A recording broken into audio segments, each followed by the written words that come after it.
also want to introduce our other panelists, Stephen Lubka and Nick Bhatia. The name of the panel is called Orange Pilling the Masses. Thank you so much, everybody. Welcome. How's everyone doing? Watch this.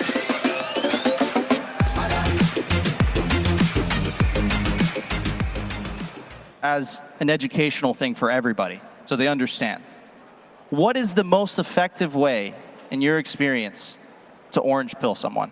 Yeah, so I lead the Swan private team, and that involves running a team of people that are having one-on-one conversations with high net worth individuals day in, day out for years. We've talked with thousands of people. We've explained Bitcoin. We've answered questions.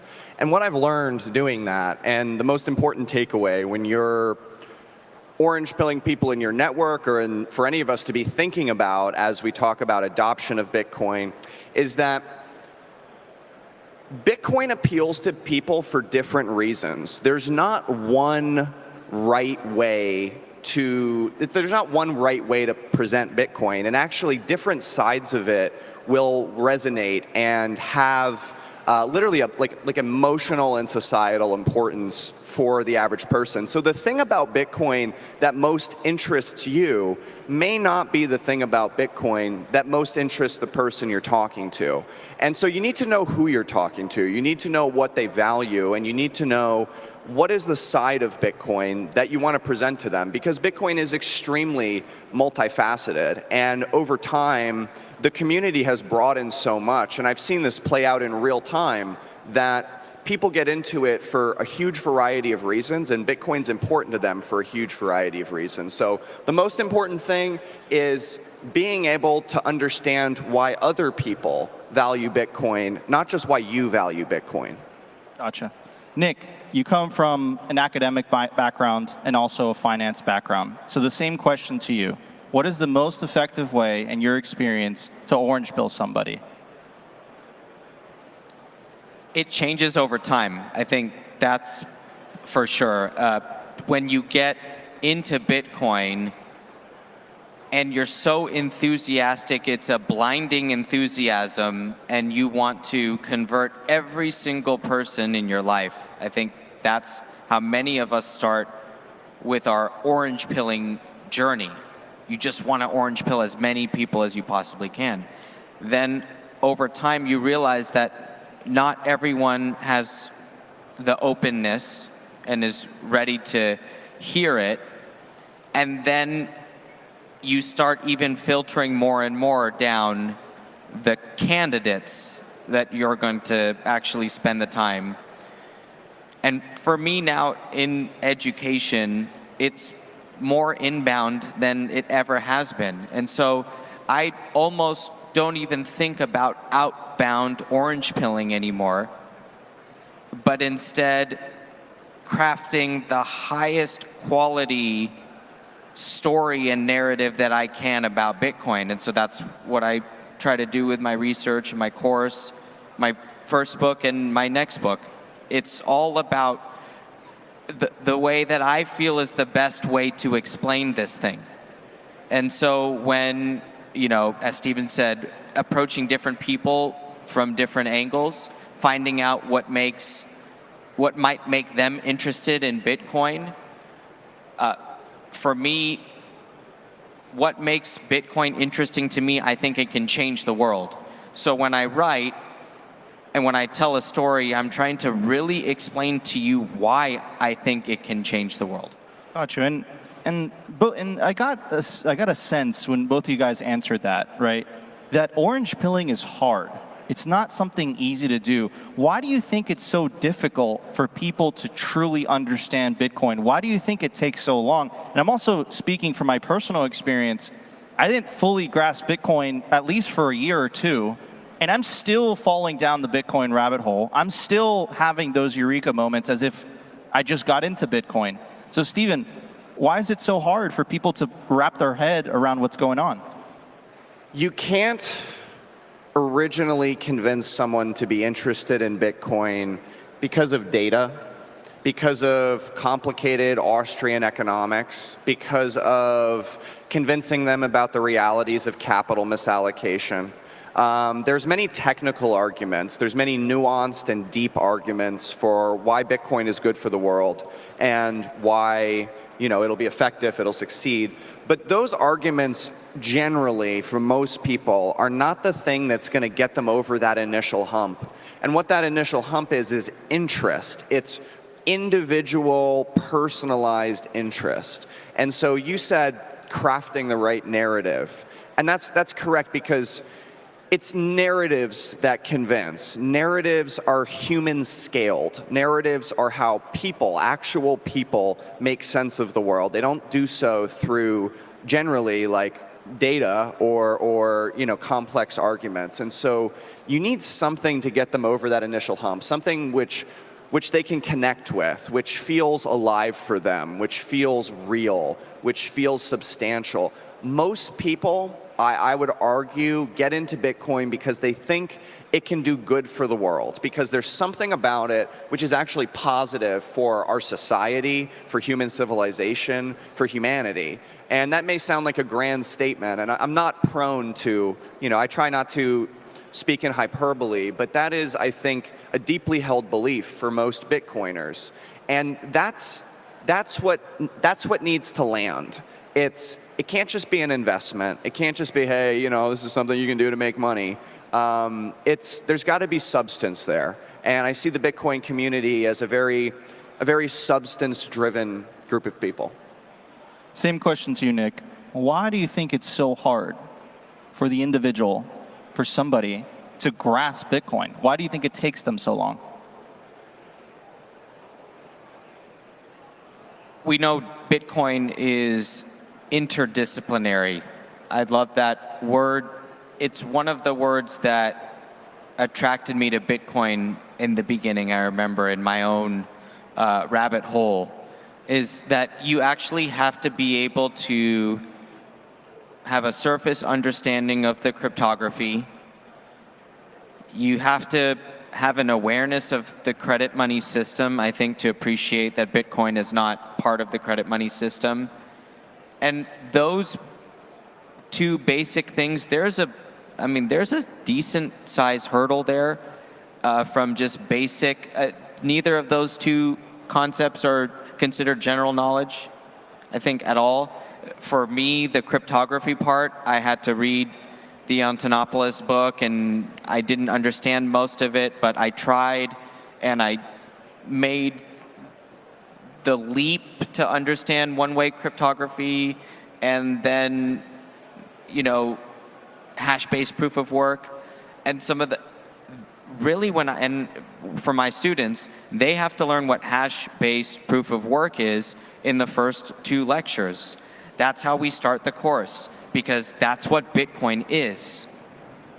And then we do layered money, which is a little bit of monetary history and the credit money system. We do that next. And that's how we open the course. So why is it hard? Because neither of the first 2 things that I think I have to start with for my students are general knowledge. And one of them I had to teach myself, and the other I had to go to school for. Would you say that's how you bridge the academic, practical, and technical aspects of Bitcoin? So it's layered money. It's, I love, by the way, huge fan of the content that you create. The academic aspects and the technical, is that part of the strategy? Yes, it's a business school course. So I have to preface the business school course with, hey, we're going to start with applied cryptography, which I don't have a doctorate in or even, expertise myself, but I've extracted what I think you need to know, and I can, to the best of my ability, explain those basics, and then let the business school course unfold after they can recognize that hash-based proof of work equals a financial commodity, and they've made that leap. Okay, now you know it's a commodity. Now we can begin. We can talk about valuation. We can talk about the rest of it. Gotcha. Okay, so before we move on to the next topic, there's this idea of the Bitcoin echo chamber. It's something that us content creators, Steven, you're right in there with me, brother. We run into this problem, and essentially what it is you make Bitcoin content, right? Podcasters, people that make shows, Nick, Steven dropping the hot fire memes lately, and what tends to happen is you are making content for other Bitcoiners. That's not how you move this. You really move this by making content for people that are not into Bitcoin. That's how you win the race to avoid the war. And breaking the Bitcoin echo chamber is very, very difficult to do. Steven and I we were pretty successful at this the other day when we made a meme about Barbie, and somehow we tied that Barbie meme with Bitcoin, right? And then that kind of leads me to the strategy that you've been using to grow your personal handle. You've been talking about health. You've been talking about the sun. You've been talking about walk 10,000 steps, you'll live longer. And what I've noticed is that if you just stuck to talking about Bitcoin, you would have less reach. You wouldn't be able to touch people as much in terms of the topic of Bitcoin. So what are your thoughts on breaking the Bitcoin echo chamber? What are some things that you've learned over the last year or so? Absolutely. I think it's a critical question, especially at this juncture in where Bitcoin's at. And we have so much content that is by Bitcoiners for Bitcoiners. But Bitcoiners are already convinced of Bitcoin. The task that's in front of us is how do we get other people who are not interested in Bitcoin interested in Bitcoin? And the thing there is, like, going back to my initial point, they're not going to be compelled by the same reasons that we are. They're not going to have some of the same traits that early adopters, and that's everybody in this room, that's all of you. Like, I would wager pretty much everybody in this room has a higher level of individual drive, of curiosity, of looking into things for themselves, of being willing to put in some time and learn about something that's new and maybe challenging to understand. But you can't assume that the rest of the world is going to share those same traits and put in that same time and energy. And so there's fundamentally a chasm between the sort of content that Bitcoiners make for Bitcoiners and the sort of content. And I use the word content broadly. I'm not just talking about YouTube videos or whatever. I'm talking about just anything from meetups to written articles to, talks at the dinner table, just anything we put out there. And so, something that's worked for me, like Nico said, I'm well known on Twitter for being a sun maximalist and for, walking over 10 miles a day. Have you walked today, Steven? Not when I travel, it's hard. Not enough, man. My steps are slacking. But that's allowed me to reach other people. That's allowed me to engage with different communities. That's allowed me to talk with different people. And I'm able to share other interests of mine and then weave in Bitcoin. And the reality is, every single person sitting in this room, you have other interests. You're not just interested in Bitcoin. There are other things you care about. There are other things you're educated about. There's other things you're passionate about.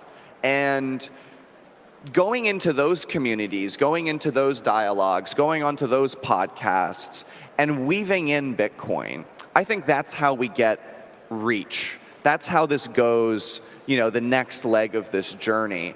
And whether it's done like that or whether it's done a different way, the imperative is how do we make content that gets people who aren't into Bitcoin interested in Bitcoin?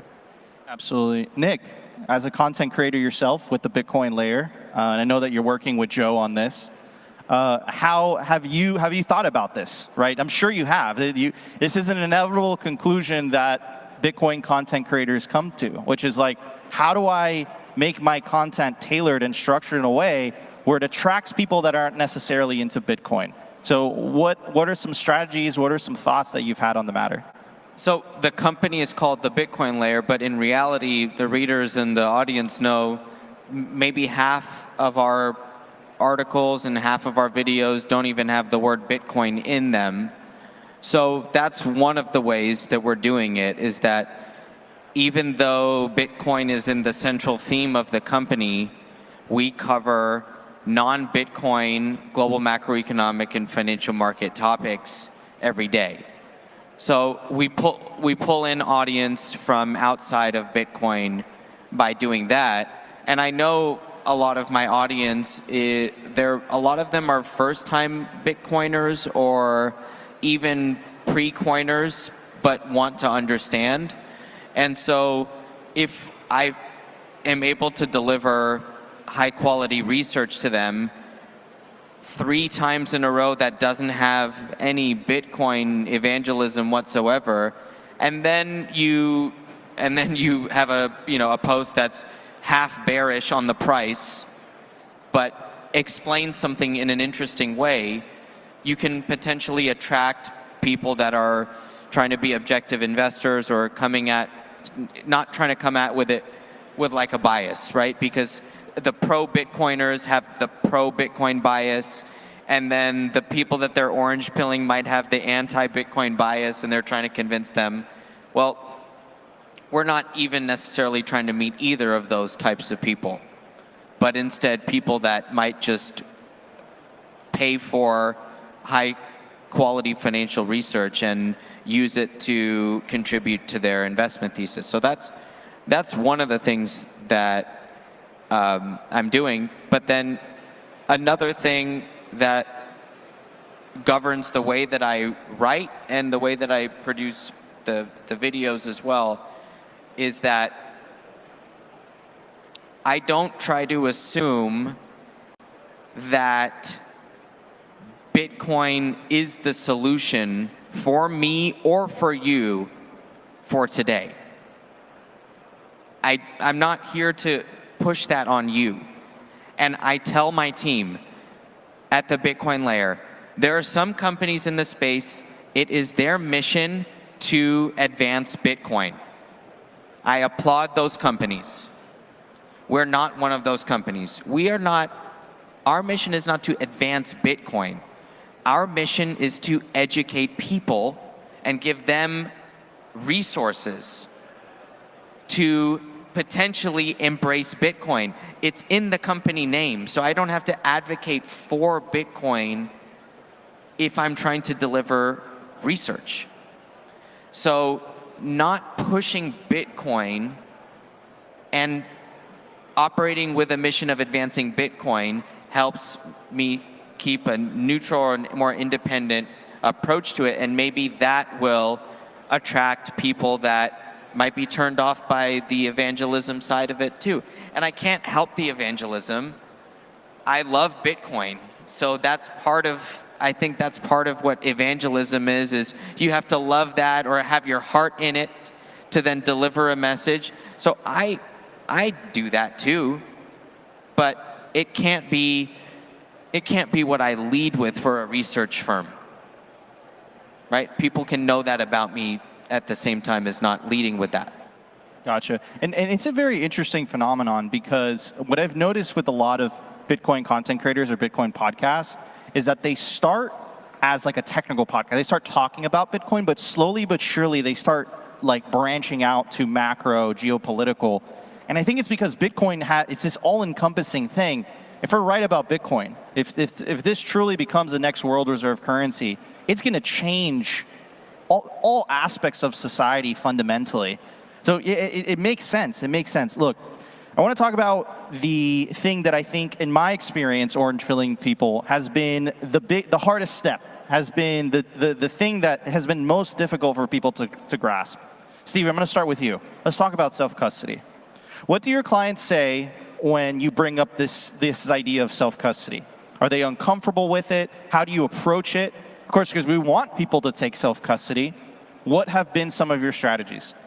Yeah, so self-custody is one of the unique properties of Bitcoin and the Bitcoin network. Bitcoin's a bearer asset. It's something you can truly own for yourself, and that's rare in today's world. In today's world, there are very few assets you can actually own for yourself. And so it's a critical part of Bitcoin, but it's also a technical challenge, which I think it can seem worse than it is, but it's a mindset challenge. It's a complete worldview shift of who is responsible for my financial assets. Is it me or is it the bank? Is it me or is it Vanguard? Is it me or is it Fidelity?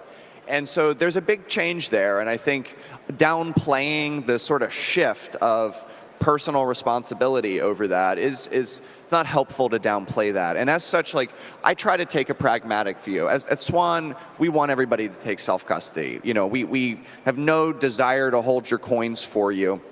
But I recognize that many people may not be ready to do that on like day one, immediately out the gate. And so it depends on the individual. You could scare them away. You can scare them away. You can scare them away.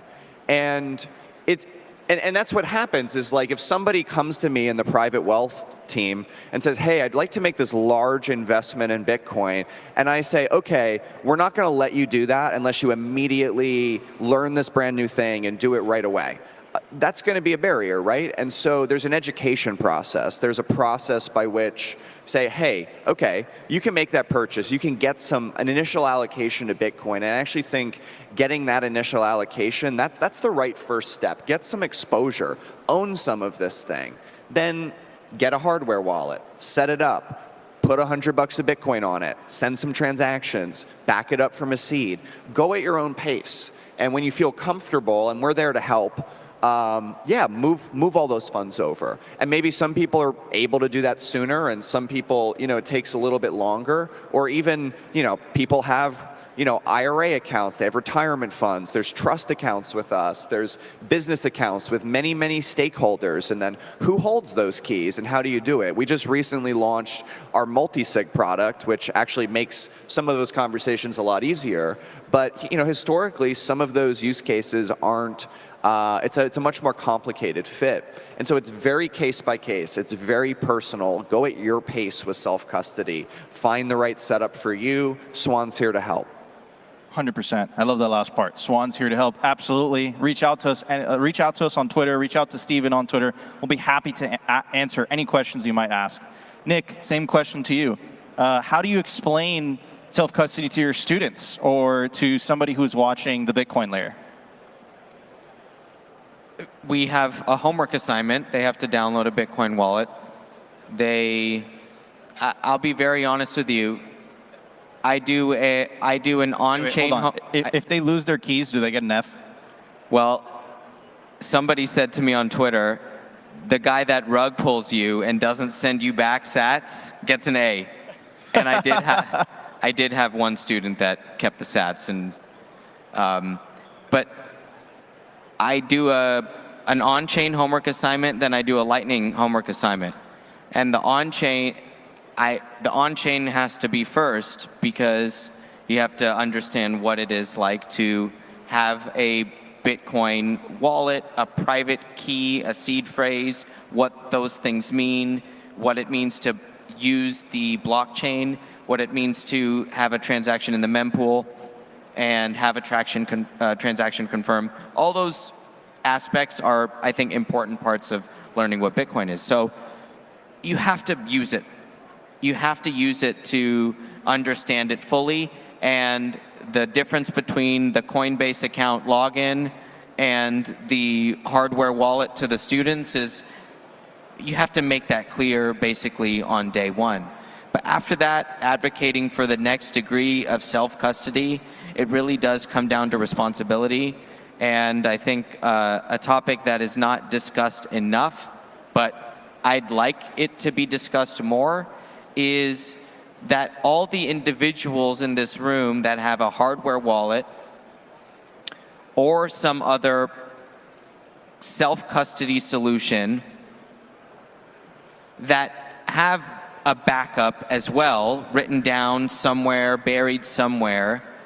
Is there anybody else in your life that should know about that if you die? And that's the next level. And so as a dad, I had to have those conversations the last couple years. As we have to plan, you just have to plan stuff out. And if you want Bitcoin to last for a long time, the network and the holdings themselves, they should be able to endure deaths in the family and other things of that sort. So it's not just about Are you going? Is it you or the bank? Which Stevens is it? That's a huge thing. You or the bank. You or Coinbase. You or Swan. You have that decision all the time. That's one decision. Take it one step further, even. If it's you and not the bank, how are you thinking about that within the context of your family and multiple generations of your Bitcoin as well? Gotcha. Yeah, and it's definitely something to think about, right? Because I can only speak for myself, right? My mom's been a hardcore Bitcoiner since 2016 without a shadow of a doubt. But if I tell her to send me some Bitcoin from our multi-sig, she'll be like, what? So yes, that's definitely something that you have to carefully plan. Guys, things are changing. Michael Saylor said this in a very famous space. He said that there's 3 things that need to happen for Bitcoin to hit $5 million. And those things are slowly happening. The first thing that he said, that there needs to be a spot Bitcoin ETF. Well, we have the largest asset manager in the world, BlackRock, that applied to do that this year. Second thing he said, that there needs to be a change in the FASB accounting rules. Check that off the list. That just was announced. That just happened. And the third thing he said is that traditional banks had to launch the capability to take custody of their customers' assets. That also happened as well. So 2 out of the 3 things. And the BlackRock spot ETF, I don't know how much longer the SEC could hold that up. So have all these things that have been happening on the institutional side, all this interest, have they made it easier for you to orange pill people? Is it an easier conversation, especially that BlackRock is involved, that Banco Santander is saying good things about Bitcoin? They just launched a report talking very, very well about El Salvador. You could have never have imagined this 5 years ago. You would have been laughed out of the room. So has it made it easier for you, Steven, in your experience? Yeah, absolutely. And you make a great point. I mean, you could have never imagined this stuff 5 years ago. Like, you know, if you had said any of these things in 2017, if you had said, hey, you know, a country is going to adopt Bitcoin, they're going to mine Bitcoin with volcanoes, like, you'd be laughed out of the room. But that's where we are. And all of these things do make it easier to talk about Bitcoin. And I think one of those reasons is because when you're very new, I can think of myself when I first learned about it. Like, when I knew about Bitcoin for like a month or 2, you're looking for argument by authority. You can't help it. You're looking for, like, okay, like, I think I'm right about this. Like, I think I'm correct, but, like, I'm brand new. I'm not a financial analyst. I've never done this thing. Like, where's someone I trust? Where's someone smart, educated, like, you know, it isn't like shilling their own bag, that can say, oh, okay, they like Bitcoin too? All right, that makes me a little bit more confident. Oh, they like Bitcoin too? That makes me a little more confident. And that's not that's not like an intellectually robust analysis of Bitcoin, but it is where the vast majority of people are going to be starting out. They're going to look for people they feel like they can trust that are endorsing it. And so bit by bit, when these events happen, and these adoption events and these milestones, they make it easier to talk to people about Bitcoin, because suddenly you're not just this crazy Bitcoin guy that's into Bitcoin trying to convince somebody. It's like, you know, look, like, the world is changing. This is becoming a major financial asset. This is becoming something that presidential candidates are talking about, that our largest financial firms are adopting, that countries are adopting, that is owned in, you know, huge, like, large numbers of people and meaningful quantities. And all of that, it lends weight to the argument. It lets you speak about it more. 100%. I want to end it with this, because I said I started this this panel with this idea. It's not just about Steven orange pilling people. It's not about Nick just orange pilling people. It's not about me just orange pilling people. It's about you guys orange pilling people. So Nick, we got about 40 seconds left. What advice would you tell the audience? What would you tell them? Bitcoin is a fixture now. And when you tell people about Bitcoin, the initial reaction is no longer an intense doubt. There is a palpable recognition that this shit isn't going anywhere. And so just tug on that string, because it's there. It's just not going anywhere. People already realize that. Absolutely. Ladies and gentlemen, this was Orange Pilling the Masses. I'm Nico Moran, Steven Lubka, Nick Bhatia. Thank you.